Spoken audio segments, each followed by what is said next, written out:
செய்தியாளர் ராஜகுமரன் இணைப்பில் இருக்கிறார். ராஜகுமரன், வணக்கம். தர்மபுரி தொகுதி பாமக வேட்பாளர் மாற்றம் விவரம் என்ன சொல்லுங்க? தருமபுரி மக்களவை தொகுதியில் போட்டியிடக்கூடிய வேட்பாளர் பாமக சார்பில் மாற்றப்பட்டிருக்கின்றார். ஏற்கனவே அரசாங்கம் என்பவர் வேட்பாளராக போட்டியிடுவார் என்று இன்று காலை அறிவிப்பினை வெளியிட்டிருந்தார்கள். இந்த நிலையில் பசுமை தாயகம் அமைப்பின் தலைவர், பாமகவினுடைய மாநில தலைவராக இருக்கக்கூடிய அன்புமணி ராமதாஸ் அவர்களுடைய மனைவியான சௌமியா அன்புமணி தருமபுரி மக்களவை தொகுதியில் களம் காண்பார் என்பதற்கான புதிய அறிவிப்பை தற்பொழுது பாட்டாளி மக்கள் கட்சி வெளியிட்டிருக்கின்றது. பாமகவை பொறுத்தவரை தமிழகத்தில் இருக்கக்கூடிய மக்களவை தொகுதிகளாக இருந்தாலும் சரி, சட்டமன்ற தொகுதிகளாக இருந்தாலும் சரி, அவர்கள் எப்பொழுதுமே தங்களுடைய எண்ணிக்கையை தருமபுரி மக்களவை தொகுதியில் இருந்துதான் தொடங்குவார்கள்.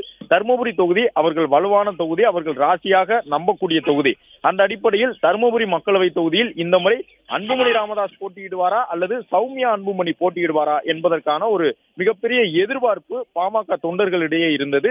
இந்த நிலையில்தான் இன்று காலை வெளியான பாமக பட்டியலில் தருமபுரி தொகுதியில் மாவட்ட செயலாளராக இருக்கக்கூடிய அரசாங்கம் என்பவர் போட்டியிடுவார் என்று அறிவிக்கப்பட்டிருந்தது. அதன் பிறகு பாமக தரப்பில் பல்வேறு நிர்வாகிகளும் சௌமியா அன்புமணி அவர்கள் அந்த தொகுதியில் போட்டியிட வேண்டும், அன்புமணி ராமதாஸ் 2026 சட்டமன்ற தேர்தலை நோக்கி நகர்வதால் 2026 கூட்டணி ஆட்சி அமைக்க வேண்டும் என்ற நோக்கத்தில் பாமக 2.0 என்பதை அறிவித்து பாமகவினர் செயல்பட்டு வருகின்றார்கள். எனவே மக்களவை தேர்தலில் அன்புமணி ராமதாஸ் போட்டியிடுவது சரியாக இருக்காது, அவருடைய கவனம் முழுவதுமாக சட்டமன்ற தேர்தலை நோக்கி இருக்க வேண்டும் என்று குறிப்பிட்ட பாமகவின் மூத்த நிர்வாகிகள் அதே நேரம் சௌமியா அன்புமணி அவர்களை தருமபுரி தொகுதியில் களமிறக்க வேண்டும் என்கின்ற தங்களுடைய விருப்பத்தை தெரிவித்திருந்தார்கள்.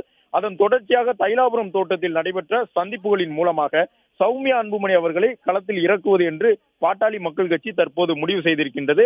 அதன்படி நடைபெறுகின்ற மக்களவை தேர்தலில் பாட்டாளி மக்கள் கட்சியின் சார்பில் தருமபுரி மக்களவை தொகுதியில் பசுமை தாயகம் அமைப்பின் தலைவரான சௌமியா அன்புமணி அவர்கள் போட்டியிடுவார் என்பதற்கான அதிகாரப்பூர்வ அறிவிப்பு தற்பொழுது பாட்டாளி மக்கள் கட்சியின் தலைமையின் வாயிலாக அறிவிக்கப்பட்டிருக்கின்றது. ஏற்கனவே தாங்கள் போட்டியிடக்கூடிய 10 தொகுதிகளில் 9 தொகுதிகளுக்கான வேட்பாளர் பெயரை பாமக சார்பில் இன்று காலை அறிவித்திருந்தார்கள். அதன்படி பல்வேறு இடங்களில் புதுமுகங்களுக்கும் வாய்ப்பு வழங்கப்பட்டிருந்தது. அது மட்டுமல்லாமல் பாமகவினுடைய வலிமையான தலைவர்களாக இருக்கக்கூடியவர்கள் அந்த 9 இடங்களுக்கும் அறிவிக்கப்பட்டிருந்தார்கள். இந்த நிலையில்தான் தருமபுரி தொகுதியினுடைய வேட்பாளராக இருக்கக்கூடிய அரசாங்கம் மாற்றப்பட்டு தற்பொழுது புதிய வேட்பாளர் அறிவிக்கப்பட்டிருக்கின்றார். சௌமியா அன்புமணி பசுமை தாயகம் அமைப்பின் தலைவராக இருக்கக்கூடிய சூழலில் பாட்டாளி மக்கள் கட்சி தருமபுரி தொகுதியில் அவருக்கு வாய்ப்பு வழங்கி இருக்கின்றது. மருத்துவர் அன்புமணி ராமதாஸ் போட்டியிட வேண்டும் என்று நிர்வாகிகள் விரும்பியிருந்த சூழ்நிலையில் 2026 சட்டமன்ற தேர்தலில் மட்டும் அவர் கவனம் செலுத்த வேண்டும் என்ற அடிப்படையில் அவருடைய மனைவியாக இருக்கும் சௌமியா அன்புமணி அவர்கள் களத்தில் நிற்க வேண்டும் என்று நிர்வாகிகள் விருப்பப்பட்டதற்கு ஏற்ப தற்பொழுது தருமபுரி தொகுதிக்கான வேட்பாளர் மட்டும் பாமகவில் மாற்றப்பட்டிருக்கின்றார். சௌமியா அன்புமணி அவர்கள் வேட்பாளராக அறிவிக்கப்பட்டிருக்கின்றார். அதே நேரம் மற்ற வேட்பாளர்கள் தொடர்ந்து இருக்கின்றார்கள், அவர்களில் எந்த மாற்றமும் செய்யப்படவில்லை. அதன்படி சேலம் உள்ளிட்ட தொகுதிகளுக்கு ஏற்கனவே அறிவித்திருக்கக்கூடிய அந்த வேட்பாளர் பட்டியல் அப்படியேதான் இருக்கின்றது. சௌமியா அன்புமணியை பொறுத்தவரை இளங்கலை சமூகவியல் பாடம் பயின்றவர், ஸ்டெல்லா மேரிஸ் கல்லூரியில் பயின்று இருக்கின்றார். அதே போன்று சமூகவியல் முதுகலை பட்டம் பெற்றவர் சென்னை பல்கலைக்கழகத்தில். அவர் பல்வேறு அந்த சமூகம் சார்ந்து இயங்கி வரக்கூடிய அமைப்புகளிலும் செயல்பட்டு வருகின்றார். இயற்கை ஆர்வலர்களாக அவர்கள் செயல்பட்டு வரக்கூடிய சூழலில்தான் தற்பொழுது பசுமை தாயகம் அமைப்பின் தலைவராக கடந்த 2005ஆம் ஆண்டு முதல் செயல்பட்டு வருகின்றார்.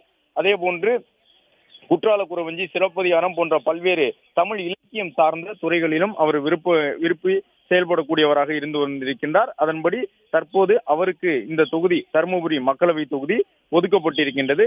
பாட்டாளி மக்கள் கட்சியின் சார்பில் தருமபுரி மக்களவை தொகுதியினுடைய வேட்பாளராக சௌமியா அன்புமணி அவர்களை நியமனம் செய்திருக்கின்றது. தற்பொழுது அறிவிப்பினை வெளியிட்டிருக்கின்றது பாமக தலைமை.